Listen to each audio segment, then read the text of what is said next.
Hello, my name is Dr. Michael Ungar, and I'm a professor of social work at Dalhousie University in Canada. I'm also the author of Change Your World, The Science of Resilience and the True Path to Success. It's an absolute pleasure to be in partnership with Clear to host this 14-day challenge to help you boost your resilience and come back stronger. Each day of the challenge, we're going to be looking at different ways that people build resilience in a crisis, as well as talking to many different guests who are going to talk about their experiences too of building and maintaining their resilience. Today is day one of the challenge, and it's about reflecting on your network of friends and families and others who are important to you. What we're going to be looking at is all the different resources that you have to help you build and sustain your resilience. I'm joined today by two of my colleagues, Silja Litvin, who is the CEO of PsycApps, and Dr. Philip Jefferies. He's a psychologist and research fellow at the Resilience Research Center. Phil, Silja, nice to have you joining us in this kind of conversation. Great to be here. Thank you so much for doing this with us. Silja, could I start with you and just ask, during this particularly stressful period, what are the most important supports in your life right now? I would have to say there were two. And the first one I was a little bit worried about because my partner and I are kind of like locked in our small apartment. And he has turned out to be one of the biggest supporters. He's pushing me to live healthier. He's there for when my mood goes down. And we really managed to have a way of communicating about little things that get big when you're really kind of locked together. And I would say the second part is my team and being able to reach out to them, get a hold of them digitally, talk to them, be it on a phone call, a video phone call, or just a chat, has proven to be very powerful. And Phil, what about you?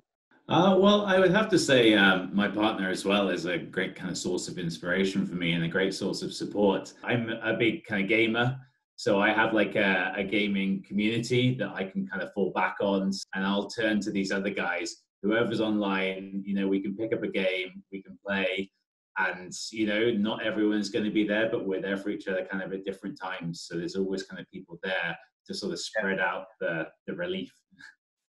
What's interesting is you both have found people or other broader social networks to support you and, if you will, keep your spirits up during this period. But there's also often barriers. Are there resources that you're struggling to connect with, especially as this gets more and more difficult to sustain yourselves? Are there people that you're not, or institutions or services that you're having trouble connecting to? Maybe I'll go back to you, Silja. Yeah, so I actually had a bit of an urgent situation where I needed to speak to a chiropractor or an osteopath. I was waking up with terrible back pain, and I called half of London. I'm based in London, and they're all closed. Nobody's seeing anyone. And I was getting quite desperate. And I think after calling about 50 people, I found someone who's still doing house visits. And I've also been able to find a lot of back pain exercises online, digitally, like courses on YouTube that are verified, and that really helped me kind of like manage the pain over the last few weeks. But not being able to have my normal resources going to my GP or to my chiropractor was a bit shocking at first, I have to say. We're all having to adapt to this new reality of how we get help. Absolutely. For Phil, have you noticed any changes? Oh yeah, I mean, many changes. For me, kind of a big source of support is running. Like, I am a big runner. I need to be kind of outdoors, and I run for fairly long periods of time. I'm more of an endurance runner. I can't sprint to save my life. In Ireland, where I am at the moment, you can only go 2 kilometers in distance. Then for somebody who likes going for long runs, it's a little problematic. It's a little tricky. People sharing their ideas as well about doing clock or compass things where you run out and then run back and then run in a different direction and run back. Some really kind of creative ideas to still access some of those things.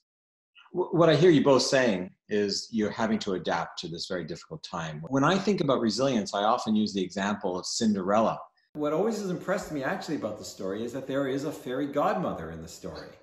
And that, really what resilience is often as much about getting the right resources around us, which is sort of what you're both telling us, and which hopefully in this 14-day challenge is something that we'll be looking at more and more in detail.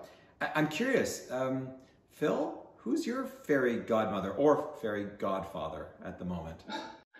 Well, I mean, I've had a few people kind of fulfill that role of a fairy godmother or father. They were kind of older people who've been through like a variety of different jobs, and they almost became like guidance counselor figures. They became almost like career coaches, that they could share all the different kind of jobs and experiences they'd had. It was great to sort of to almost live vicariously through them, to hear their experiences, to get their kind of counsel. And I had a few people like that as I was just kind of starting out.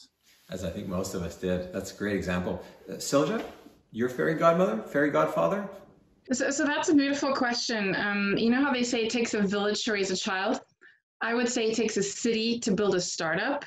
And I would say my fairy godmother are definitely my advisors and my investors, because they are not just investing time and guidance and their know-how, they're actually putting their money where their mouth is. Kind of like you could say that the blue dress that Cinderella gets for going to the ball is the investment that I get to be able to develop mental health applications. So if that's not a fairy godmother, I don't know what is. And of course, during a situation like this, which is really the focus of this 14-day challenge, is that we need these people more than ever.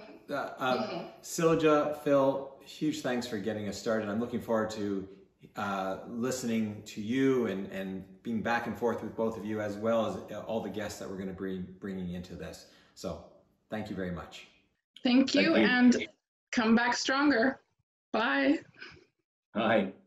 So really, just to summarize, what's obvious is we all have our unique networks of resources that we need during a difficult time like this. Things that support us and keep us going, as well as our everyday practices. These are all the things that we're going to be focusing on during this 14-day challenge. There's an exercise as well that you can do that we've given you some instructions for on the website that you can access from this particular program. What's clear is that we're living in very challenging times at the moment, and it's no longer really possible for us to really do things as we used to do. We're going to have to be flexible to discover new resources to live through this and hopefully at the end come back much stronger. Take care.